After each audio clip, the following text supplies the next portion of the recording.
Здравствуйте! В эфире информационный выпуск Амшипшара. И сегодня в выпуске.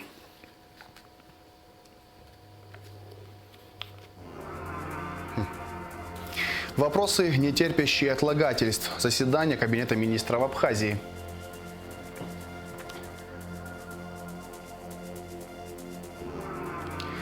Последствия стихии. В Ткварчале подсчитывают ущерб, нанесенный сильным ветром в ночь на 23 мая.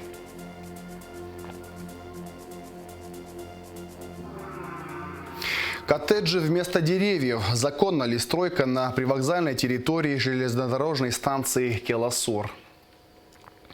Кабинет министров отменил доверенность на управление автотранспортным средством для физических лиц. Кроме того, члены правительства приняли постановление, согласно которому в ближайшее время на всей территории Абхазии будут введены трудовые книжки Республики Абхазия. На заседании Кабинета министров были рассмотрены 13 вопросов повестки дня. Все подробности в репортаже Шазины Ханагуа. Решением правительства в правила дорожного движения Абхазии внесены изменения. Речь идет об отмене такого документа, как доверенность на управление автотранспортным средством для физических лиц. Теперь водители должны иметь при себе водительские права, свидетельство о регистрации автотранспортного средства и талон техосмотра. Затем был рассмотрен вопрос о приведении организационной структуры местных органов госуправления в соответствии с законодательством об управлении в административно-территориальных единицах Республики Абхазия. У нас зачастую, видимо, все-таки в противоречии закона имеются юридические образования при администрациях районов и города. И вот данное распоряжение, исходя из статьи 4.14 Конституционного закона о Кабинете министров, позволяет нам вменить главам администрации районов, республики и города Сухум привести в соответствие организационной структуры. Это имеется в виду управление, департаменты, отделы, наверное, которые имеют отдельное юридическое образование, счета и, естественно, финансирование. Ну, по утверждению юристов, и я, наверное, так вот к тому пришли, что это не совсем законно, потому как есть администрация района, глава администрации, который должен, видимо, иметь юридическое образование, и дальнейшее юридическое образование при государственных структурах, это, видимо, противоречит. Надо избавляться от мини-хозяев, в мини-организациях, с мини-полномочиями. Есть администрация, есть глава администрации, все остальные структуры, если будут себя вести так, как это было до того и сейчас присутствует, то эффективности никакой. Это и потеря средств, да? Хотим или не хотим, оптимизацию штатов придется делать во всех сферах. Это не только в администрации, это всюду. В образовании, в культуре, ну и так далее, в службах. Я могу назвать примерно цифру, которая должна быть контрольной, условно говоря, которая будет говорить об эффективности работы. Цифры эти немалые. Кроме того, что лишние штаты, скажем так, хуже еще тогда, когда одни и те же люди на нескольких штатах.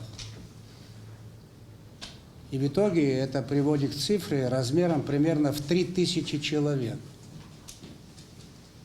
Вот по таким скромным подсчетам. И нам придется к этому идти. Понятно, это болезненно, понятно, насколько это делать мы не будем, но планомерно, плавно мы к этому придем. В ближайшее время на всей территории Абхазии будут введены трудовые книжки Республики Абхазия. Члены правительства внесли изменения в постановление Кабмина об утверждении формы, порядка введения и хранения трудовых книжек, принятое еще в 2019 году. В соответствии с законом Республики Абхазия, вернее, Трудовым кодексом, на территории Республики Абхазия работники, вступившие в трудовые отношения с работодателем, должны иметь в наличии трудовые книжки нашего суверенного государства. Вот в этой связи было поручение подготовить ряд мероприятий, которые в настоящее время проводит Министерство финансов. Единственным изменением, которое в данном случае вносит проект постановления, это изменение отдельных сроков введения, утверждения порядка хранения. И мы имеем все предпосылки, что в ближайшее время на территории Абхазии будут введены трудовые книжки Республики Абхазия. Премьер-министр Александр Анкваб отметил, что необходимо обратить внимание на записи в этих документах, так как бывают случаи, когда недобросовестные сотрудники вносят липовые данные. К сожалению, масса примеров тогда, когда сотрудники подразделений на местах позволяют себе вносить туда липовые записи. Липовые записи, которые в итоге приводили к незаконным выплатам пенсий в очень больших размерах. И российские коллеги абсолютно обоснованно нам эти претензии выставляют регулярно. Это делается нашими с вами сотрудниками. Прошу это учесть на местах. Следующим вопросом члены правительства утвердили порядок разработки индикативного плана социально-экономического развития республики. Документ представила вице-премьер-министр экономики Кристина Узган. Речь идет об индикаторах, обеспечивающих реализацию целей и приоритетов программы социально-экономического развития Абхазии, которые раньше не отражались в плане. Индикативные планы будут подразделяться на местный индикативный план, который будет предусматривать свод прогнозных показателей административно-территориальных единиц Республики Абхазия. И, соответственно, республиканский индикативный план, который будет определять цели и задачи центральных органов управления и государственных компаний. Соответственно, здесь определены сроки реализации и те цели и задачи, которые будут формироваться и на местном уровне, и на республиканском уровне, соответственно. Хочу сказать, что данный проект предусматривает ввод в действие постановления с 1 января 2022 года, однако Министерство экономики максимально приближенным планирует сделать индикативный план на 2022 год относительно предлагаемого к утверждению порядка. Также на заседании Кабмина были внесены изменения в бюджет Государственного внебюджетного фонда инвалидов Отечественной войны народа Абхазии на 2021 год. За счет средств Министерства социального обеспечения и демографической политики фонду выделяются дополнительные средства на покупку медицинского оборудования и ремонт офисного помещения. Фонд сейчас расположен на 3-м этаже здания ЗВАН-2-9, который не оборудован лифтами, приспособлениями для людей с ограниченными возможностями, и потому многим нашим ветеранам, инвалидам приходить в фонд, решать свои вопросы не представляется возможным или очень тяжело это сделать. И потому мы обратились в Кабинет министров, и аппарат Кабинета министров предлагает нам помещение на 1-м этаже здания ЗВАН-2-9. Это вход со двора. Помещение, конечно, нуждается в капитальном ремонте, но можно все оборудовать, все сделать, организовать для наших ветеранов-инвалидов с ограниченными возможностями, чтобы у них была возможность приходить в фонд и решать свои вопросы. И мы составили смету. Смета прошла экспертизу. Общая сметная стоимость ремонтных работ 3 905 000 рублей. Члены правительства приняли решение об установлении вознаграждения адвокатам, участвующим в качестве защитников в уголовном судопроизводстве по назначению органов дознания, предварительного следствия, прокуратуры или суда. Вознаграждение установлено в размере 300 рублей за один день. В рамках заседания Кабинета министров о проделанной работе отчитались министр здравоохранения Эдуард Бутба и министр по налогам и сборам Джансух Нанба. Шазина Ханагу, Алексей Гухава, Налогухава, Абхазское телевидение. В завершении заседания Кабинета министров глава правительства Александр Анкваб подвел его итоги.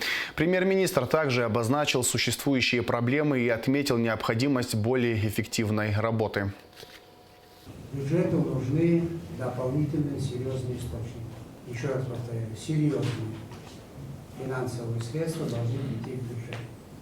Потому что вот на этот час, я могу там ошибиться в каких-то цифрах, но на начало мая неисполненных просьб, заявлений, писем, министерств, в том числе ведомств, глав администрации, глав сел, поселков, граждан, было примерно на 841 миллион 841. Я думаю, сейчас цифра это уже равна 900 миллионам.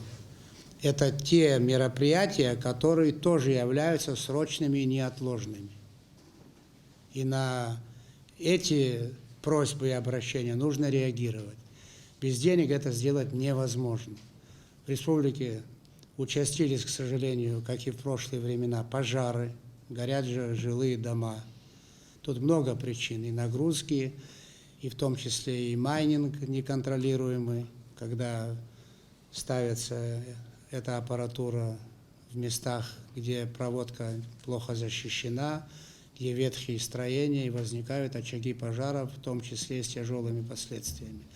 Много оползневых процессов, много сельских проселочных дорог, которые нужно ремонтировать срочно, много искусственных сооружений, которые пришли в негодность, я имею в виду мосты, переходы, и все это требует государственного подхода. Поэтому мы возлагаем на министерство серьезные надежды и уверены, что показатели будут значительно улучшены, чем в прошлые годы. А главы администрации помогут.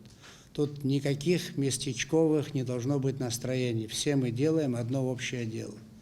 Мы знаем, где есть деньги большие по абхазским меркам, и эти деньги нужно на законном основании получать.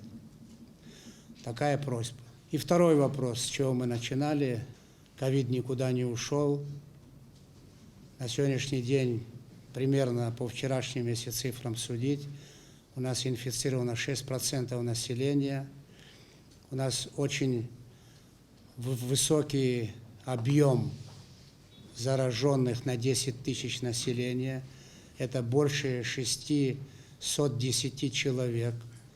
Эти показатели значительно выше российских показателей.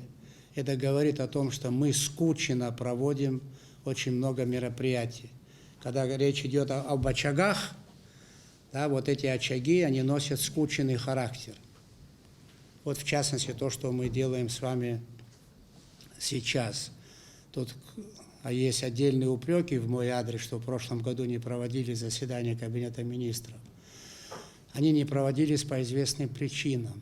Во-первых, надо было срочно реагировать на те или иные обстоятельства.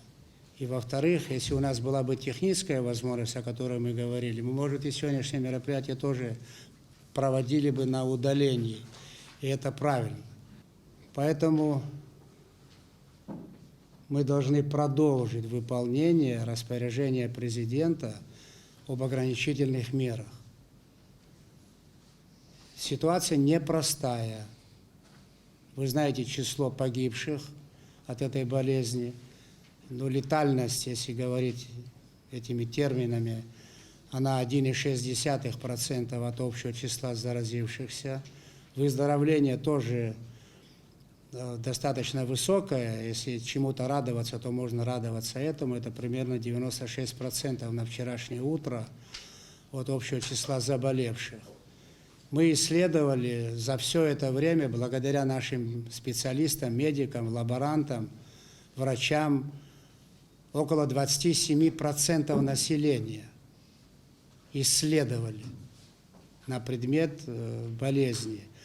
Наши специалисты, опять-таки, о которых я говорил выше, за все это время провели более 11 тысяч дополнительных исследований.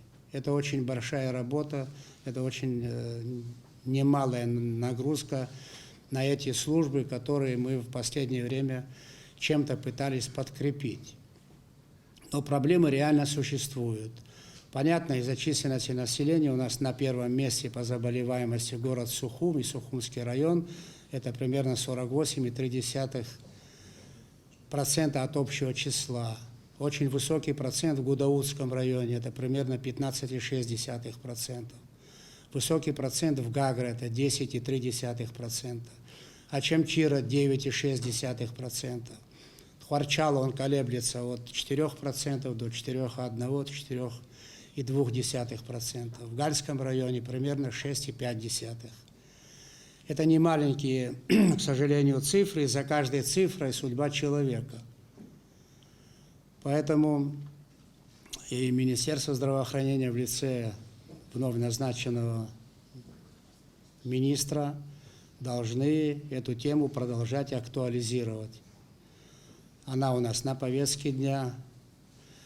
Началась вакцинация, которую вы знаете, но та информация, которая приходит, к сожалению, темпы, они очень низкие. Продолжает бытовать мнение о том, что ничего серьезного нет, у нас все в порядке, все хорошо, или а зачем нам нужна вакцинация? У нас не все хорошо, к большому сожалению, а вакцинация нужна. Может быть, мы вообще придем, когда у нас будут соответствующие запасы вакцины, к варианту обязательного вакцинирования. Обязательного вакцинирования. Потому что никто пока не зарегистрировал, что у нас все нормально. Вы помните, да, пошло на спад, потом пошли резкие скачки, и причины одни и те же. Массовые, кучные мероприятия, которые проводятся в закрытых помещениях. Понятно, жизнь невозможно остановить, но безопасность, она на первом плане. Письменное обращение граждан свидетельствует и о том, что, к сожалению, отдельные чиновники забывают, что они наняты на работу.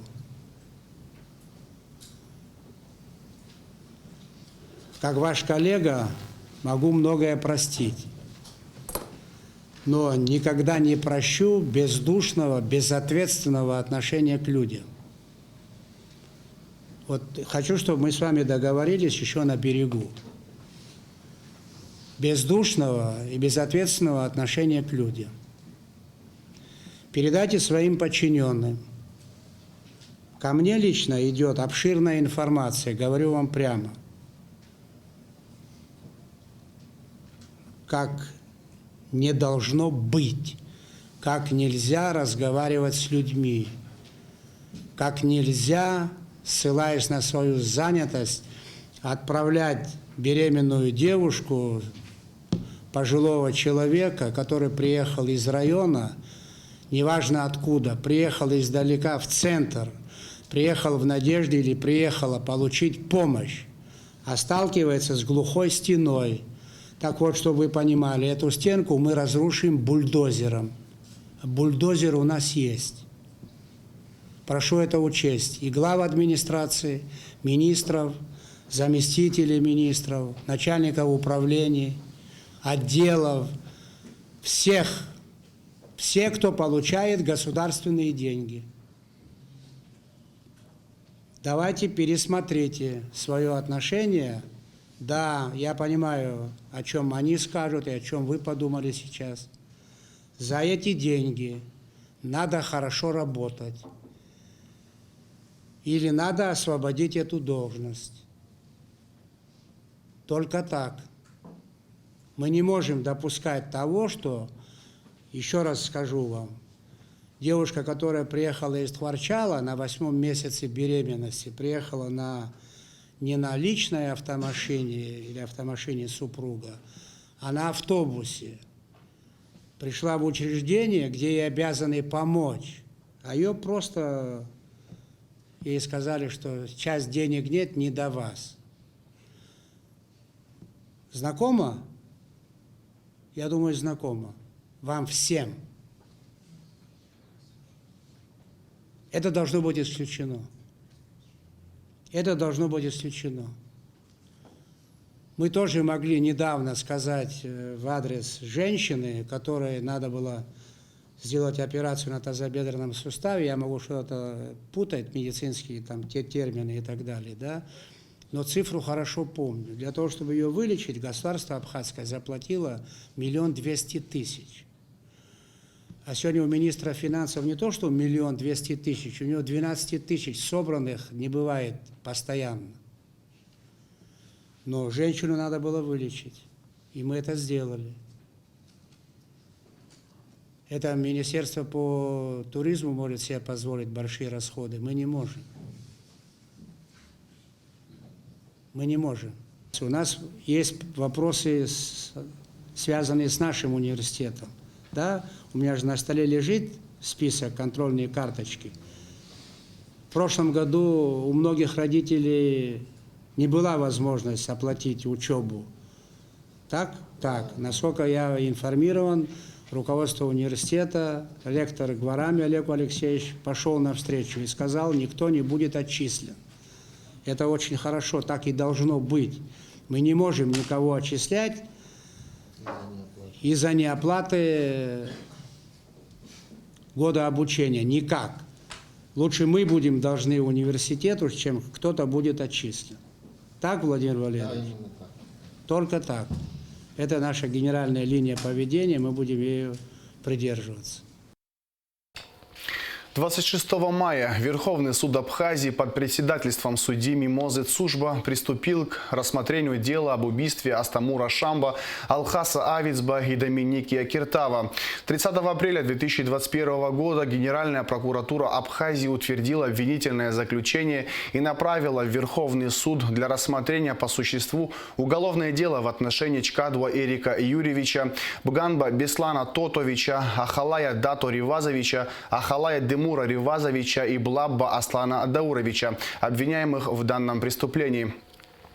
Организаторы и участники банды также обвиняются в незаконном обороте огнестрельного оружия и умышленного уничтожения чужого имущества.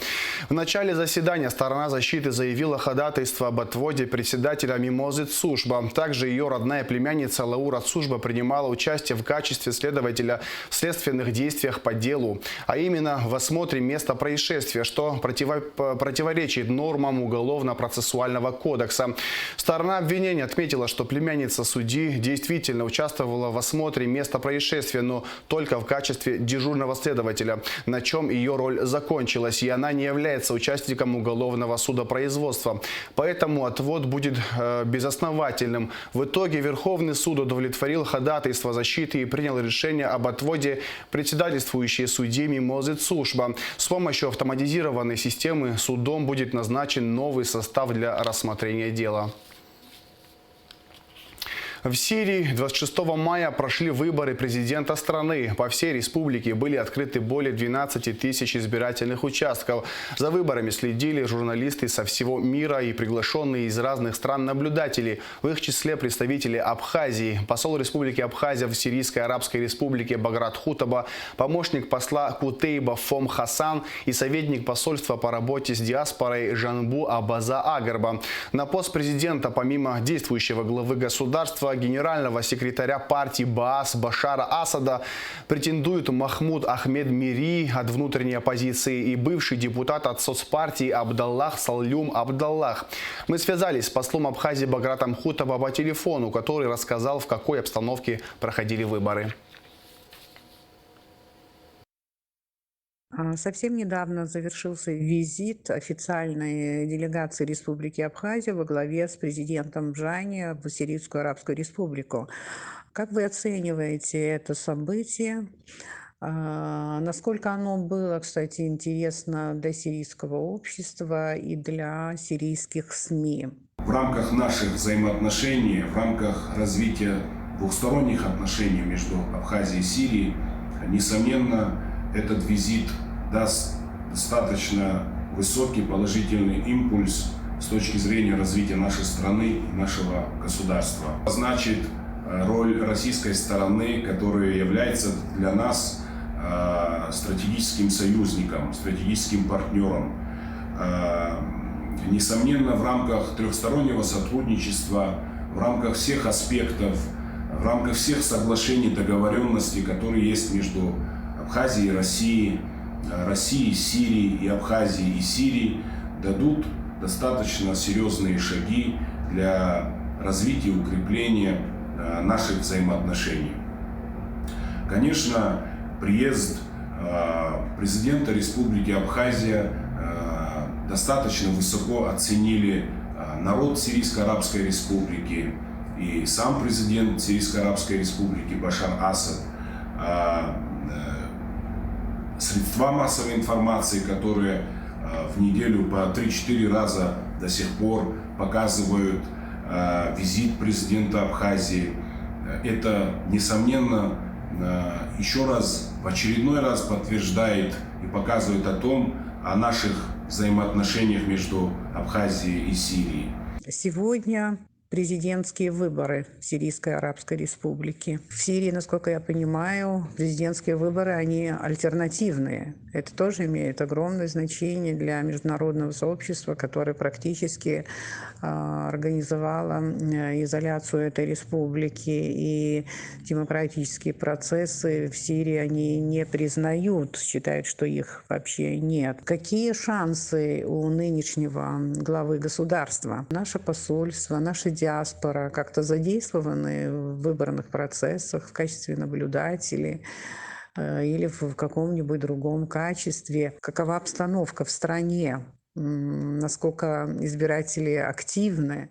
Несмотря на военно-политическую ситуацию и ряд сложностей, которые были и есть в Сирии, решается судьба народа Сирии, судьба государства Сирии, значимое событие — выборы президента Сирии. Безусловно, посольство Республики Абхазия в Сирийской Арабской Республике принимает активное участие на этих выборах.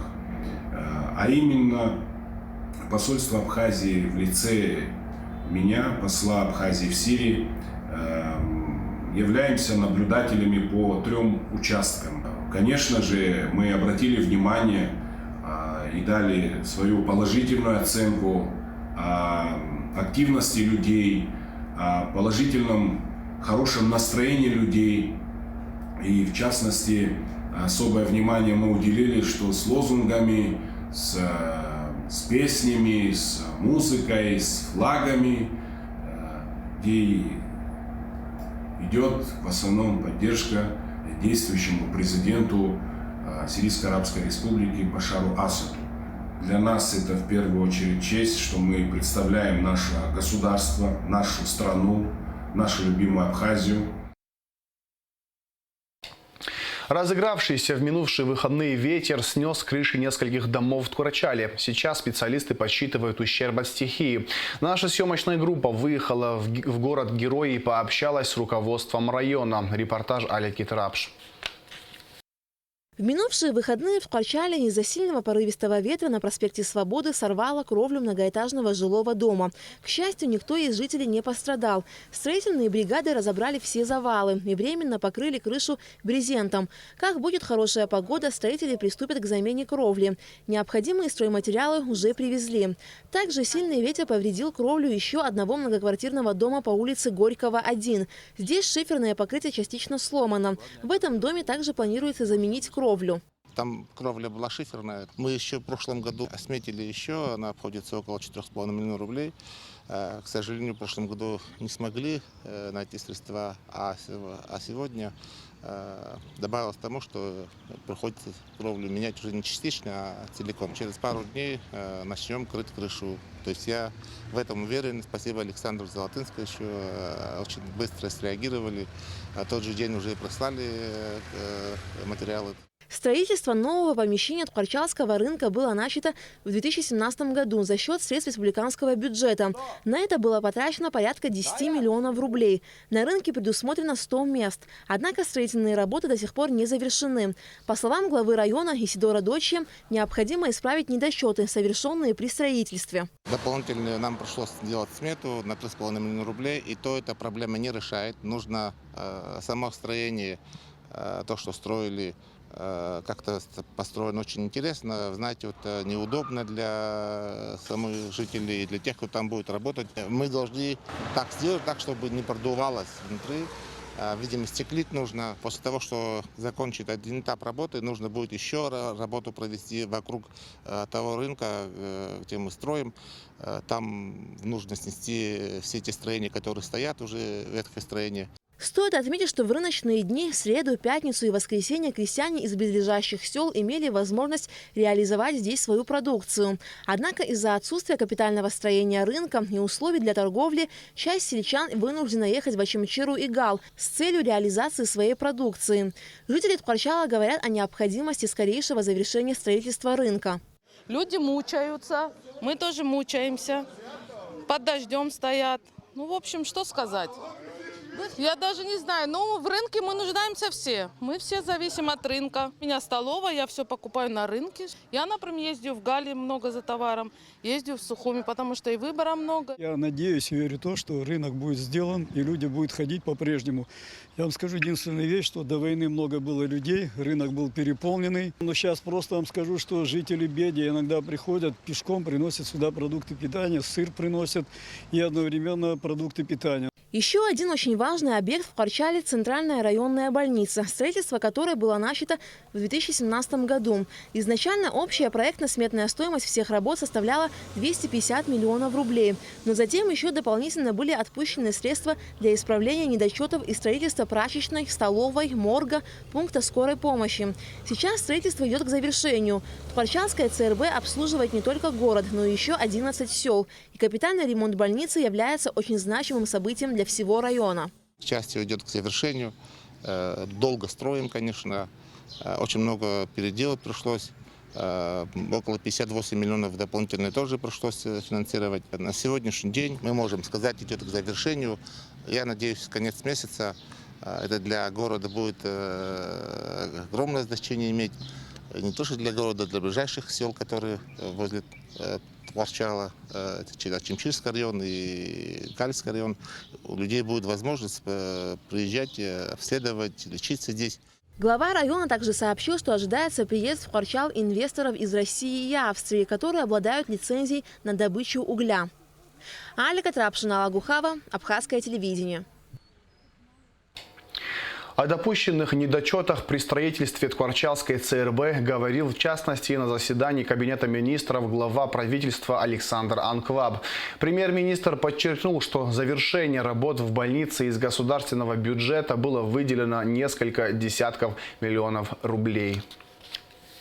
Уважающий себя подрядчик, получив обоснованным способом подряд, должен сесть и изучить проект, смету.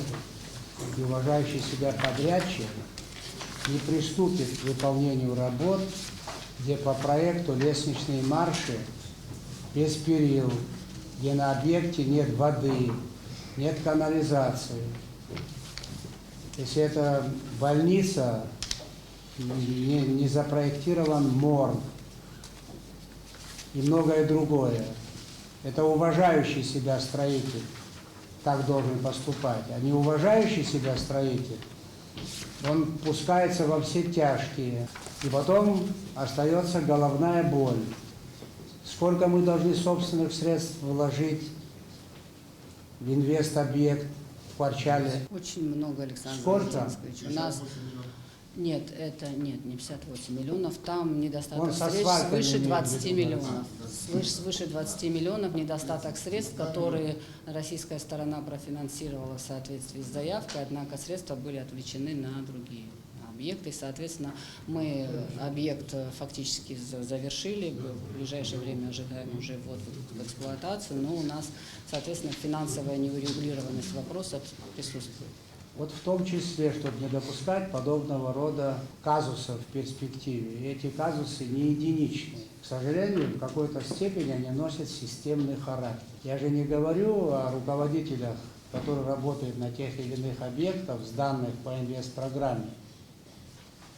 Если руководитель не знает, что у него на объекте происходит, работают или нет те или иные системы, течет крыша, пробитая нерадивыми людьми, разгромлены подсобные помещения.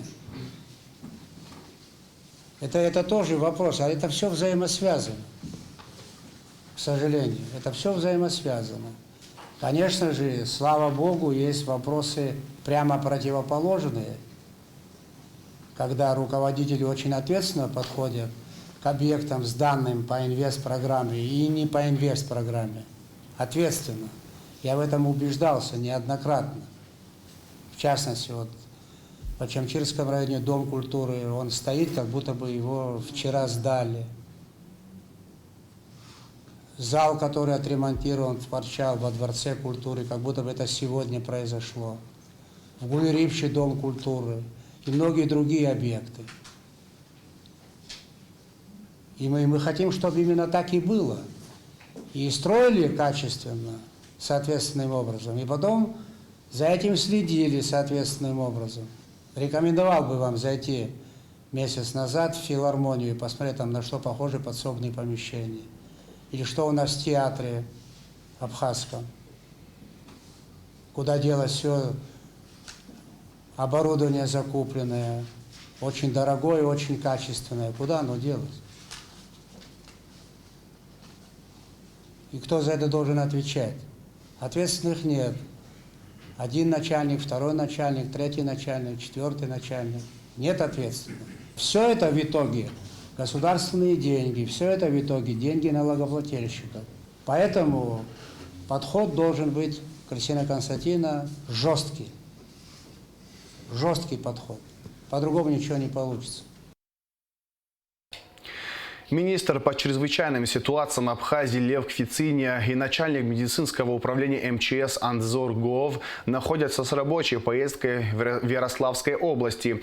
На встрече с заместителем председателя правительства Ярославской области Анатолием Гулиным были рассмотрены вопросы взаимодействия в образовательной сфере. В частности, было подписано соглашение с Ярославским медицинским университетом, согласно которому МЧС Абхазии получает возможность целевого направления абитуриентов на обучение в данный вуз на факультет лечебное дело с дальнейшей специализацией врача экстренной помощи медицины катастроф. Это даст возможность подготовки специалистов качественно иного уровня, способных оказывать оперативную помощь повышенной категории сложности. Известный в Карачаево-Черкесии писатель, большой друг Абхазии Олег Этлухов стал лауреатом литературной премии Союза писателей России за верность исторической правде в трилогии «Лунный свет». Роман трилогия «Лунный свет» уже 5-я книга, изданная Олегом Этлуховым за последние 7 лет. Мысли автора и всю сюжетную линию романа дополняют представленные в книге картины абхазского художника Бориса Ашуба. Как и другие произведения Этлухова, роман наполнен особым философским содержанием. Он заставляет читателя задуматься о смысле жизни и месте человека на этой земле. В Сухуми на привокзальной территории железнодорожной станции Киласур вырублены несколько деревьев и идет стройка. На этот факт обратили внимание члены общества Харахакалак и другие общественные организации. Что за объекты строятся в Киласуре и законно ли данное строительство? В теме разбиралась Эсма Гуланзе. Так выглядел участок на привокзальной площади железнодорожной станции Киласур несколько месяцев назад. Здесь росли разные породы деревьев, среди которых гималайский кедр, магнолия и ряд других. Под густыми зарослями располагался заброшенный павильон, постройка середины прошлого века. Сегодня на этом месте голая площадка, на которой выстроили 7 деревянных коттеджей. 30 марта было обнаружено, что идет строительные работы по подсыпке привокзальной площади на станции Киласур. Сотрудниками администрации было выяснено, что рядом находится ПАЦХ, они готовят автостоянку для себя. Но мы не стали особенно возражать, и первые домики появились там в начале мая. 3 мая мы обнаружили, что там строятся домики. Вызвали застройщиков и 5 мая дали им предписание приостановить строительство и представить имеющуюся документацию. В настоящее время они подали заявление о разрешении строительства коттеджей и предоставления земли в постоянное пользование. Данный земельный участок является привокзальной площадью железнодорожной станции Киласур, находится в 200-метровой зоне особо ценных прибрежных земель и является зоной отчуждения железной дороги. Это данный участок. Предписания застройщиков не выполнены. Как вы видите, в настоящее время уже идет продолжается строительство вот этих коттеджей деревянных. Документы находятся на рассмотрении в администрации города Сухум. В связи с тем, что постройки находятся на привокзальной площади, мы обратились на предприятие «Абхазская железная дорога». По словам начальника предприятия Арсуа Читанава, участок, на котором ведется строительство, не принадлежит Абхазской железной дороге. На происходящее строительство отреагировали участники общественной организации «Харахакалак». Их публикации в социальных сетях получили широкий отклик у жителей Сухума. Совместно с несколькими организациями «Харахакалак» направила коллективное обращение в столичную администрацию и экологический комитет. Когда мы говорим о таком важном объекте, как станция железнодорожная Киласур, которая безумно красивая, которая является памятником архитектуры, почему рядом с ней могут строиться вот такие незаконные постройки? Извините, похожие на курятники здания, которые еще и повернуты спиной к этому объекту. Хотя это должно быть все целостным комплексом, как оно изначально и задумывалось. Там есть симметрия, въездные подъезды, парковки. Это все абсолютно никак не соблюдается. Мне кажется, очень важно именно сохранять целостность таких объектов, потому что потом снести уже готовые здания будет крайне тяжело. А те штрафы, которые у нас заложены в законах, они абсолютно никого не остановят. Помимо нашей организации, еще множество организаций поддержало нас. И мы хотели бы узнать, законно ли, было ли у них разрешение на эту вырубку. Если нет, то будем пытаться дальше добиваться какого-то ответа от органов компетентных. Сотрудники Госкомитета по экологии отреагировали на обращение общественности и провели инспекцию на указанной территории. В ходе осмотра территории, было установлено следующее, что на данной расчищенной территории произрастали деревья и кустарники. Подняв документы, мы установили, что владелец данной территории обращался еще в феврале месяце в Госкомэкологию о том, что он хочет провести очистку прилегающей территории к Апатсхе и обрезать 2 дерева живых и 4 дерева сухостойных, на что была проведена наша служба экологической экспертизы. Дано заключение на порубку сухостойных деревьев и обрезку живых. Об этом есть заключение. Но когда мы уже приехали по месту, было установлено, что были порезаны и живые растения, деревья.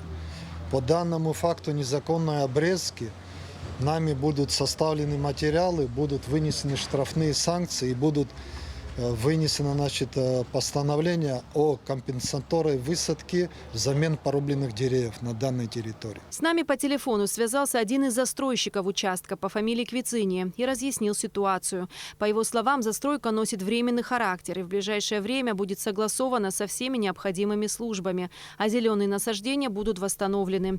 Кроме того, он упомянул, что участок был расчищен от огромного количества мусора. Квициния также подчеркнул, что ни один представитель общественных организаций, написавших коллективное письмо с жалобой, с ним лично не связывался. Эсма Голанзе, Михаил Братухин, Абхазское телевидение. И в завершении выпуска о погоде.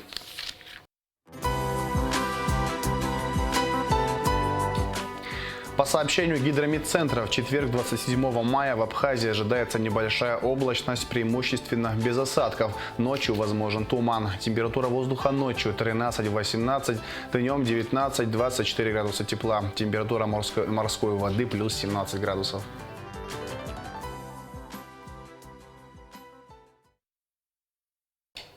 На этом информационный выпуск Амши Ушара подошел к концу. Всего хорошего. До свидания.